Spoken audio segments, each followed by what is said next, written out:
আসসালামু আলাইকুম। সংবাদে আপনাদের সবাইকে স্বাগতম জানাচ্ছি। আমি তানভীর হাসান। শুরুতেই সংবাদ শিরোনাম। বিশ্বের কোন দেশে কে রাষ্ট্র ও সরকার প্রধান হবেন, ট্রাম্প কি সেটারও নিয়ন্ত্রক হতে চান? তাইওয়ানের আশপাশে চীনা সামরিক মহড়া নিয়ে চিন্তার কিছু নেই, বললেন ট্রাম্প। গাজায় কার্যক্রম চালানো ৩৭ ত্রাণ সংস্থাকে নিষিদ্ধ করবে ইসরায়েল।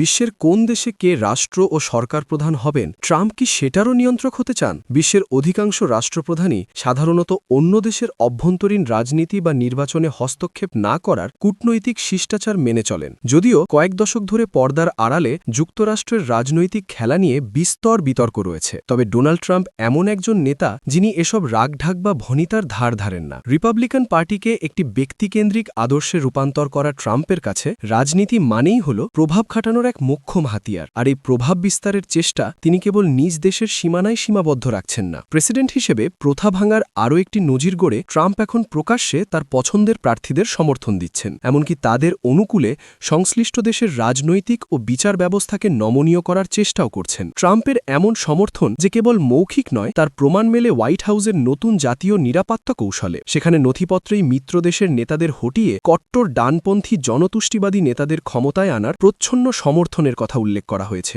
দ্বিতীয় মেয়াদে ট্রাম্প যেন এক বিশ্বজনীন জাতীয়তাবাদী আন্দোলনের প্রধান হিসেবে অবতীর্ণ হয়েছেন। আর্জেন্টিনা, ব্রাজিল, কলম্বিয়া, হন্ডুরাস, দক্ষিণ কোরিয়া, ভেনেজুয়েলা, দক্ষিণ আফ্রিকা সহ আটলান্টিকের ওপারের দেশগুলোর রাজনীতিকেও তিনি নিজের ছাঁচে গড়তে চাইছেন। মূলত যেসব নেতা তার মতো জনতুষ্টিবাদী জাতীয়তাবাদে বিশ্বাসী, যারা তার স্তুতি করেন কিংবা যারা তার মতোই আইনি লড়াইয়ে জর্জরিত, তাদের ভাগ্য বদলাতেই ট্রাম্প বেশি আগ্রহী। গত সোমবার ট্রাম্প আবারও ইসরায়েলের রাজনীতিতে হস্তক্ষেপের ইঙ্গিত দিয়েছেন। দেশটিতে তিনি বেশ জনপ্রিয় এবং আগামী বছরের সাধারণ নির্বাচনের আগে সেখানে তার ব্যাপক রাজনৈতিক প্রভাব রয়েছে। ইসরায়েলের প্রধানমন্ত্রী বেনিয়ামিন নেতানিয়াহু বর্তমানে ঘুষ ও জালিয়াতির অভিযোগে বিচারের মুখোমুখি। ট্রাম্প সাংবাদিকদের বলেছেন, নেতানিয়াহুর জন্য তিনি যে ক্ষমা প্রার্থনার অনুরোধ করেছেন সেটি প্রক্রিয়াধীন। ইসরায়েলি প্রেসিডেন্ট আইজ্যাক হারজোগের সঙ্গে তার এ বিষয়ে কথা হয়েছে বলেও দাবি করেন তিনি। ট্রাম্পের ভাষায় তিনি অর্থাৎ যুদ্ধপরাধের অভিযোগ ওঠা নেতানিয়াহু একজন যুদ্ধকালীন প্রধানমন্ত্রী ও বীর, তাকে কেন ক্ষমা করা হবে না? অবশ্য হারজোগের দফতর দ্রুতই এক বিবৃতিতে ট্রাম্পের এই দাবি নাকচ করে দিয়েছে। তারা জানিয়েছে, দুই প্রেসিডেন্টের মধ্যে এমন কোনো আলাপ হয়নি এবং যে কোনো সিদ্ধান্ত আইনি প্রক্রিয়া মেনেই নেওয়া হবে। নেতানিয়াহুকে যদি ফৌজদারি বিচার থেকে রক্ষা করা যায়, তবে সেটি তার ব্যক্তিগত দুশ্চিন্তা লাঘবের পাশাপাশি নির্বাচনী বৈতরণী পার হতেও সাহায্য করবে। বিনিময়ে নেতানিয়াহু ট্রাম্পের কাছে ব্যক্তিগতভাবে ঋণী হয়ে থাকবেন। ফ্লোরিডার মার-আ-লাগো রিসর্টে গত সোমবার নেতানিয়াহুর দেওয়া স্তুতির জবাবে ট্রাম্পও যেভাবে তার প্রশংসা করেছেন, তাতে এই সমীকরণ স্পষ্ট হয়ে ওঠে। নেতানিয়াহু ট্রাম্পকে উদ্দেশ্য করে বলেন, আপনার সমর্থনের জন্য ধন্যবাদ, এটি আমার হৃদয়ের অন্তঃস্থল থেকে আসা। সেই সঙ্গে যুদ্ধবাজ ইসরায়েলি প্রধানমন্ত্রী ঘোষণা করেন, ট্রাম্পই প্রথম বিদেশি হিসেবে ইসরায়েলের সর্বোচ্চ সম্মাননা ইসরায়েল প্রাইজ পেতে যাচ্ছেন। বিশেষ করে শান্তি বিভাগে এই পুরস্কার ট্রাম্পের জন্যই প্রথমবারের মতো প্রবর্তন করা হয়েছে। তাইওয়ানের আশপাশে চীনা সামরিক মহড়া নিয়ে চিন্তার কিছু নেই, বললেন ট্রাম্প। তাইওয়ানের চারপাশে বেইজিংয়ের সামরিক মহড়া নিয়ে তিনি চিন্তিত নন বলে জানিয়েছেন মার্কিন প্রেসিডেন্ট ডোনাল্ড ট্রাম্প। তাইওয়ানকে ঘিরে বড় পরিসরের সামরিক মহড়া শুরু করেছে চীন।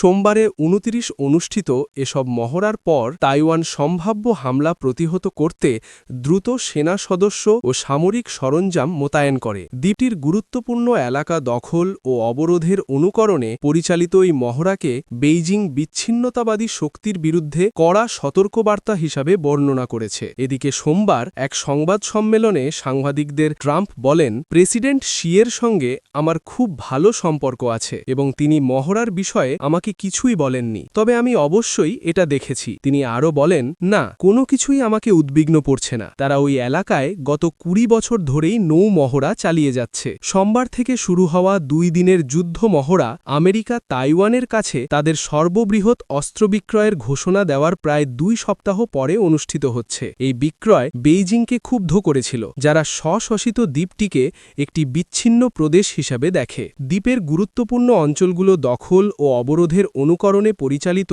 এই যুদ্ধ মহড়াগুলো তাইওয়ান স্বাধীনতা, বিচ্ছিন্নতাবাদী শক্তি এবং বহিরাগত হস্তক্ষেপের বিরুদ্ধে একটি সতর্কতা বলে চীনা সেনাবাহিনী বলেছে। মঙ্গলবার চীনের সামরিক মহড়ায় দ্বীপটির চারপাশের ৫ 5টি স্থানে সমুদ্র ও আকাশসীমায় টানা 10 ঘণ্টার সরাসরি গোলাবর্ষণ মহড়া চালানো হবে। তাইওয়ান প্রণালীর দায়িত্বে থাকা চীনের ইস্টার্ন থিয়েটার কমান্ড জানিয়েছে, সেনাবাহিনীর সমুদ্র আকাশ সমন্বয় এবং সমন্বিত নিয়ন্ত্রণ ক্ষমতা পরীক্ষা করতে ডেস্ট্রয়ার, ফ্রিগেট ও ফাইটার বোমারু বিমান মোতায়েন করা হয়েছে। তাইওয়ানের প্রতিরক্ষা মন্ত্রণালয় জানিয়েছে, তারা মঙ্গলবার সকালে দ্বীপটির চারপাশে 130টি চীনা সামরিক বিমান শনাক্ত করেছে, যার মধ্যে 90টি মধ্যরেখা অতিক্রম করেছে, যা চীন এবং তাইওয়ানকে বিভক্ত করে একটি অনানুষ্ঠানিক সীমানা, যার বৈধতা চীন প্রত্যাখ্যান করেছে। তাইওয়ানের মন্ত্রণালয় আরও জানিয়েছে, তারা দ্বীপের কাছে 1 ডজনেরও বেশি চীনা নৌবাহিনীর জাহাজ দেখতে পেয়েছে। তাইওয়ানের সশস্ত্র বাহিনী পরিস্থিতি পর্যবেক্ষণ করেছে, বিমান, জাহাজ ও উপকূলীয় ক্ষেপণাস্ত্র ব্যবস্থা মোতায়েন করেছে, মন্ত্রণালয় জানিয়েছে। তাইওয়ানের রাষ্ট্রপতির কার্যালয় মহড়ার সমালোচনা করেছে, এগুলি আন্তর্জাতিক নিয়মের চ্যালেঞ্জ বলে অভিহিত করেছে। গাজায় কার্যক্রম চালানো 37 ত্রাণ সংস্থাকে নিষিদ্ধ করবে ইসরায়েল।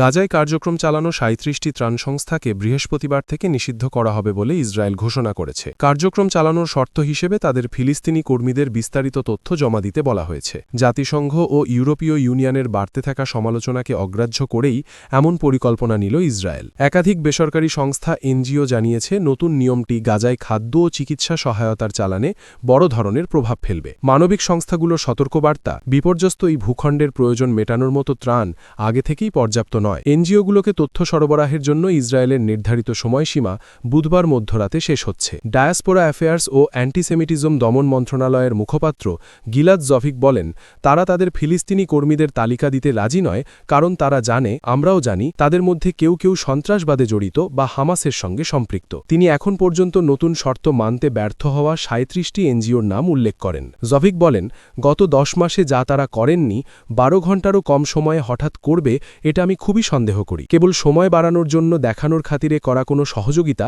আমরা মেনে নেব না। অন্যদিকে গাজার একটি অংশের নিয়ন্ত্রণ ধরে রাখা সশস্ত্র ফিলিস্তিনি গোষ্ঠী হামাস এই ইসরায়েলি সিদ্ধান্তকে অপরাধমূলক আচরণ বলে আখ্যা দিয়েছে এবং জাতিসংঘ ও আন্তর্জাতিক সম্প্রদায়ের কাছে এটি নিন্দা করার আহ্বান জানিয়েছে। মন্ত্রণালয় বুধবার এক বিবৃতিতে জানিয়েছে, এই পদক্ষেপ ফিলিস্তিনি ভূখণ্ডে আন্তর্জাতিক এনজিওগুলোর কার্যক্রম নিয়ন্ত্রণের বিধিনিষেধ শক্তিশালী ও হালনাগাদ করার ইসরায়েলের সিদ্ধান্তের অংশ।